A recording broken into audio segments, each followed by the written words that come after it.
What is going on, everybody? It is me, your boy Perucho, and we are back with another Dragon Ball Z Dokkan battle. In today's Dragon Ball Z Dokkan battle, we are doing another stage for the Supreme Magnificent Battle event, and well, another mission of it, I would say. But you know what? I'm sorry that these videos are gonna be going up literally in the last minute before, like, these missions go away. Probably, like, I know these videos will be up on time, like the last two that was just previously published, and then this one right here. But the next two ones, I have no idea if they'll still be up by the time these missions are still available. But you know what? I still want to publish my my the runs that I've done, because dude, although yes, I could probably make a bunch of them in one day or like in one long video, but it'll be like an hour video or something, like about like 30 plus minutes of just footage of me just doing multiple runs and whatnot. Which if you guys know that I just don't upload, like, well, not that I don't. Oh wait, well, I upload videos adding like commentary for the most part. Like all of my videos, I think I have like my voice in it in some shape or form, right? Like, sure, there'll be some YouTube shorts like Halo Infinite clips where I don't, like, of course, like voice commentate over it, like, because that's just a clip, that's like a moment. So, but that's like the only exception that I don't like add commentary. But for this, of course, I needed to add commentary, so you guys are, I just give my insight and think, instead of the run and what I think of it and what could have gone better and whatnot. Dude, I am so surprised of how freaking good that Bardock right there, the Bardock and Guinea card. They're pretty darn good, if you ask me, dude. But yeah, guys, the most important thing of any of my favorite videos, of course, is you guys. How are you guys doing? Hopefully, all of you guys are doing fan-freaking-tastic. But yeah, I should probably go over the easy A details of that Bardock, because yeah, I heard he was pretty good.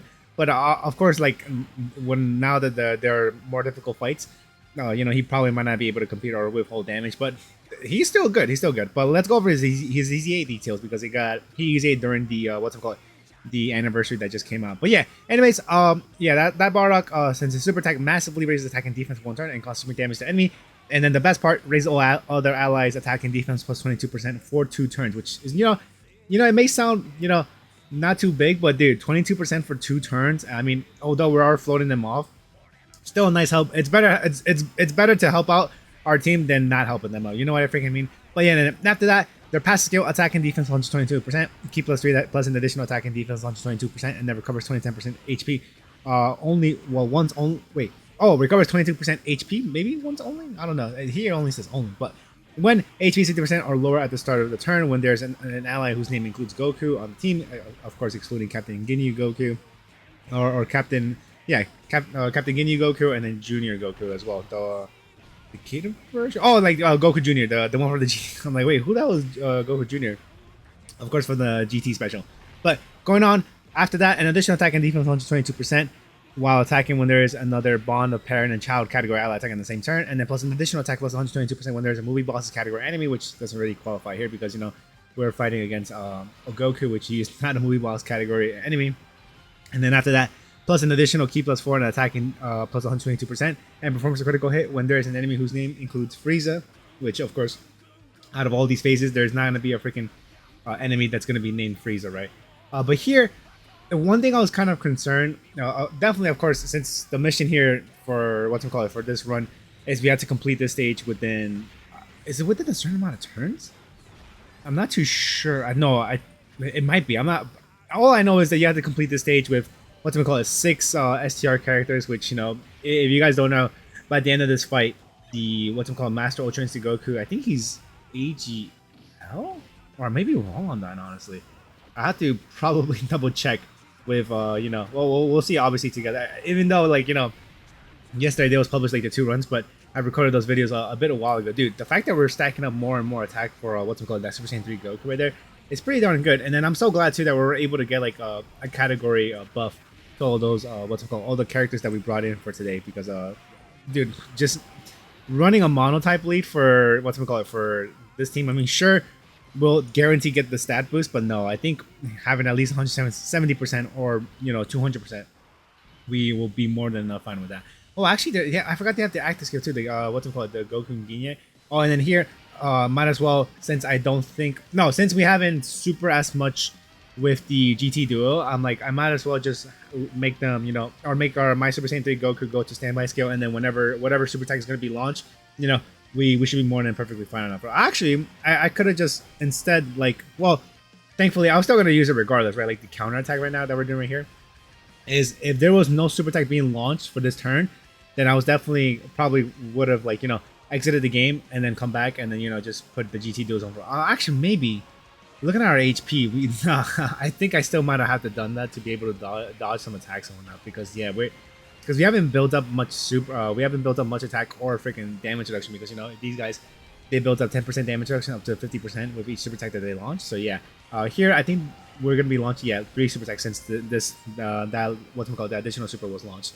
And then the next one could be probably from the hidden system. But yeah, that's that. But I was gonna read off the the active skill for the Bardock and Genie. Genie's encouragement removes all ally status effects, which could be really useful honestly if there's like bosses that locks with makes you lock in place or freaking seals you up for whatever reason, and then raises all allies attack by 22% for 2 turns, which is really another good thing as well too. So, and of course, you don't have to wait for the super attack. You could just use the active skill, and then boom, you'll get the the boost from it. And I just realized too, if that Bardock and Ginye does like 2 super attacks, they're gonna be massively raising their attacking defense twice, which is really darn good. We definitely want them to be a defensive unit here because they're more support thing than they're more of a support unit than a unit that's gonna be dealing a lot of damage, right? And then of course here, since we transformed to Super Saiyan Blue Gogeta from the 5th anniversary units, I'd rather just have this guy up in the first slot since he's going to be doing guaranteed, he's going to do guaranteed dodging. I mean, I could have probably put Beast Gohan to, keep building him up a bit more, but if a Super Attack were to be launched, we most likely would have survived, but I'm like, I'd rather just put this guy up front here, even though we might not be able to finish him off. But yeah, like I said, I just rather put that Super Saiyan Blue Gogeta and then like back-to-back normals, which I mean, it's fine, I guess. I definitely want him to be built up, of course.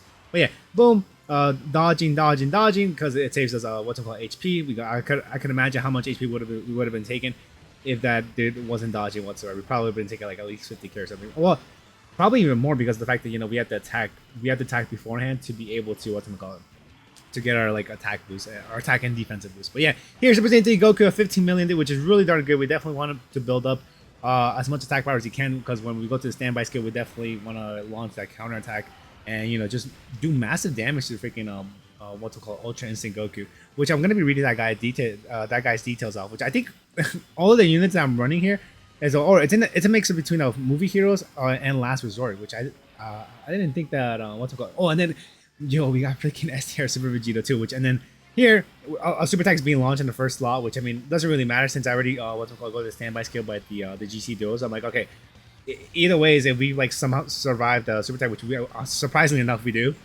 and I'm pretty sure it's due to the fact that we're launching our attack first. So yeah, that's that. And then if we somehow survive, it's guaranteed for sure that freaking that's Super Saiyan Vegeta in the middle slot from GT is gonna get clapped no matter what, right? But yeah, here we get freaking we got super attack. I think does this seal us here? Or does it just do massive damage? I think this does like 300,000k or something like that. Oh, 200. Yeah, it does. Yeah. Oh, and I forgot too.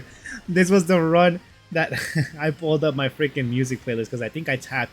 Because whenever I record and whatnot, I'm nearby my my HomePod, and I guess something happened that like my music just decided to pull up. But anyways, yeah.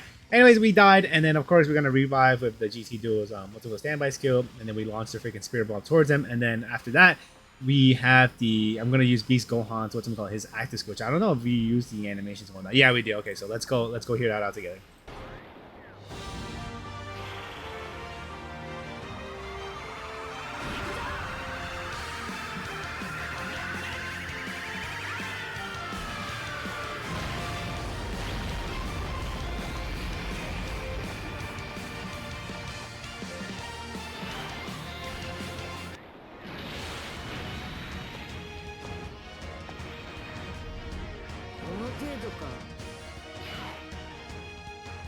I find it funny how I said Beast Gohan's animation, but meanwhile we did the active skill for Super Saiyan Blue Gogeta first. But anyways, yeah, here it doesn't really matter too much since we're already gonna get the guaranteed W here, and then the fact that we see the super attack being launched in the middle slot, yeah, this is a massive W right here. That, like, dude, it could have not gone any better. I think how many turns? 7 turns. I there might be, like I say, you might have to defeat this fight within a certain amount of turns with running this STR team, but I'm not too sure. I don't have. I mean, I could check the mission actually real quickly before I go to the end of this video, but It'll probably be a deep search for it. But yeah, thankfully here all the attacks are being launched to freaking Beast Gohan, and he's just gonna be able to tank it all for us, and with no problems because he's just beast like that, and just with the active skill, I think the active skill gives him defense as well, like an additional boost, a defensive boost. But this mission is, I remember, C, and then here, okay, yeah. So you just have to beat the stage with 6 STR type characters in your team without any support items. So yeah, I mean the support items can help you out, but like I guess you have like a unlimited amount of turns to take as long as you want, as long as you're able to finish the fight, right? But anyways, guys, that's gonna do it for me. Hopefully you guys enjoyed the video, and I'll see y'all on the next one. Peace out, everyone.